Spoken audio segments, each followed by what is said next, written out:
السلام عليكم ورحمة الله وبركاته.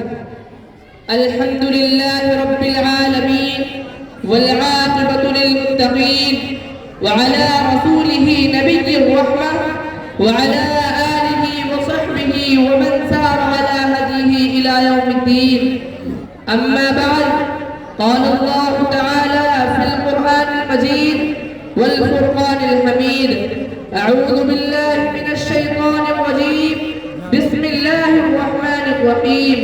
قل إن كنتم تحبون الله فاتبعوني يحببكم الله ويغفر لكم ذنوبكم والله غفور رحيم. نفس کو آنچ پر اور بہ بھی عمر بھر رکھنا، نفس کو آنچ پر اور بہ بھی عمر بھر رکھنا، بڑا محال ہے ہستی کو معتبر کرنا.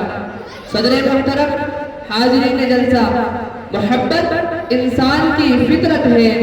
وہ اپنی ذات سے محبت رکھتا ہے، اپنی چیزوں سے محبت کرتا ہے.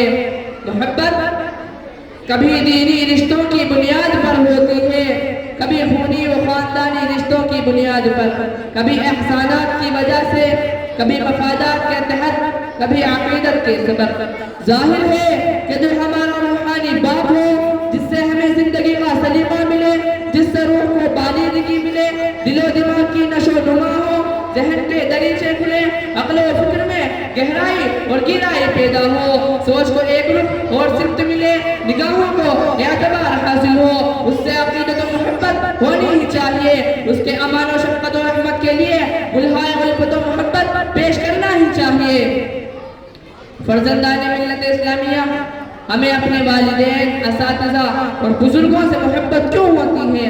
اسی لیے نا کہ ان سے محبت رکھنے میں ہمارا فائدہ ہے.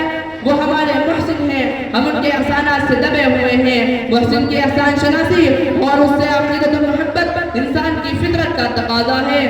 محسن کے سامنے خود کو کمتر سمجھنا، اس کی خوشامد کرنا، اس کی اطاعت و فرما برداری کرنا، اس کے آگے بازو محبت جھکا دینا، اس سے عقیدت کا مظاہرہ کرنا، خود سپردگی اور تسلیم و رضا انسان کی طبیعت اور مزاج میں داخل ہے. پھر وہ ذات جو منعم حقیقی ہو، جس کے احسانات و انعامات کا کوئی ٹھکانہ نہ ہو، حساب و کتاب نہ ہو، قطار و شمار نہ ہو، جسے نہ کوئی گن سکے نہ بتا سکے، جس کے احسانات سب پر ہو، امیر و غریب کی تقسیم نہ ہو، حاکم و محکوم کی تفریق نہ ہو، شہری دیہاتی کا امتیاز نہ ہو، عورت مرد جوان بوڑھے بچے، جس کے بے گرہ انعامات و احسانات سے فیض یافت ہو، جس کا ابر کرم جھونپڑیوں پر بھی برسے اور بلڈنگوں پر بھی، جنگلوں پر بھی، آبادیوں پر بھی، صحرا ویرانے شہر آبادی جس کی نگاہ میں برابر ہو، جو بے پایا عنایات بے انتہا لطف و کرم سے صبح و شام، دن و رات، ہر لمحہ ہر لحظہ سب کو نواز رہا ہو، جو بھوکوں کو کھانا کھلاتا ہو، ننگے کو کپڑا پہناتا ہو، بیماروں کو شفا دیتا ہو، بے قراروں کو قرار عنایت کرتا ہو، پریشان حالوں کو پریشانیوں سے نجات دیتا ہو، مجبور و لاچاروں اور بے کسوں کی پناہ گاہ ہو، بے آسراؤں کا ملجا و ماوا ہو. غرض یہ کہ کسی فرد، کسی شخص، کسی انسان، کسی مخلوق کی کوئی ساتھ یا سعادت کا کوئی حصہ جس کے عنایت سے خالی نہ ہو، اس سے ہمیں کتنی محبت ہونی چاہیے، اس کے ساتھ عقیدت کا کس قدر مظاہرہ کرنا چاہیے. کیا کوئی بتا سکتا ہے؟ کیا اس کی مقدار کا کوئی حساب لگا سکتا ہے؟ نہیں اور ہرگز نہیں. وہ ذات ہے خالق ارض و سما کی، وہ ذات ہے احکم الحاکمین کی، وہ ذات ہے رب کائنات کی، وہ ذات ہے مالک الملک کی. وہ اللہ ہے، رحمان ہے، رحیم ہے، سبوح ہے، قدوس ہے، وہاب ہے، رزاق ہے، غفار ہے، ستار ہے، سمیع و بصیر ہے، عزیز و علیم ہے، کبیر و عظیم ہے، کریم و حلیم ہے، رقیب و مجیب ہے، جلیل و وکیل ہے، قادر و مقتدر ہے، مغنی و منعم ہے، حی القیوم ہے. ایسی ذات سے محبت کون نہ کرے گا؟ ایسی ذات وحدہ لا شریک کو کون نہ چاہے گا؟ معدود چند دہریوں اور ملحدوں کو چھوڑیے، انہیں کون پوچھتا ہے؟ ان کی کون سنتا ہے؟ ان کی کیا اہمیت ہے؟ وہ کس گنتی میں ہے؟ انسانوں کی بھاری اکثریت، بلکہ کہنا چاہیے کہ سارے انسان اپنے اپنے عقیدے کے اعتبار سے اللہ کو مانتے ہیں، اللہ سے محبت کا دعویٰ کرتے ہیں. آئیے دیکھتے ہیں اللہ تعالیٰ اپنی محبت کے دعوے داروں کو کون سا طریقہ بتا رہا ہے اور کس چیز کی دعوت دے رہا ہے. قل إن كنتم تحبون الله فاتبعوني يحببكم الله ويغفر لكم ذنوبكم والله غفور رحيم. آپ صلی اللہ علیہ وسلم فرما دیجئے اگر تم اللہ سے محبت رکھتے ہو تو میری اتباع کرو، اللہ تعالیٰ تم سے محبت کرے گا اور تمہارے گناہ بخش دے گا. اللہ تعالیٰ بہت بخشنے والا رحم کرنے والا ہے.